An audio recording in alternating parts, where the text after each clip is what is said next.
రే మోని, ఏంటండి? ఫ్రెండ్స్తో బయటికి వెళ్తున్నాను, రేపు ఉదయం వస్తాను, సరేనా? దేనికండి?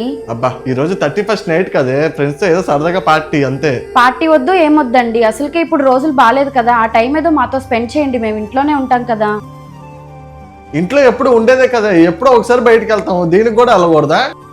సరదా అంటే ఏముంటుందండి, పీకల దాకా తాగేసి రోడ్ల మీద తిరుగుతారు అంతే కదా. మీ మంచికే చెప్తున్నానండి, ఇదే రోజు మా నాన్నని కోల్పోయి రోడ్డు మీద పడ్డాము, అందుకే నాకు న్యూ ఇయర్ అంటే నచ్చదు. మీకు అలాగే ఉంటుందండి, మా కుటుంబానికి జరిగినట్టు మీకు కూడా జరిగితే అప్పుడు తెలుస్తుంది మా బాధ ఏంటో. ఏంటి నీ బాధ? మీ నాన్న ఆ రోజు ఫుల్గా తాగేసి ఉంటాడు, స్పీడ్గా వెళ్ళి ఉంటాడు, అందుకని అలా జరుగుండిద్ది. అయినా నాకు ఎంత లిమిట్లో తాగాలి, ఎంత స్లోగా వెళ్ళాలో నాకు తెలుసు, నువ్వే నాకు చెప్పక్కర్లా. ఏంట్రా వాగుతున్నావు?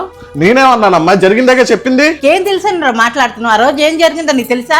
ఆ రోజు వాళ్ళ నాన్న తాగలేదు, డ్యూటీ చేసుకుని వస్తున్నాడు. నీలాంటి తాగుపోతాడు, కేర్లెస్ గా బండి తోలి వాళ్ళ నాన్న గుద్దేశాడు.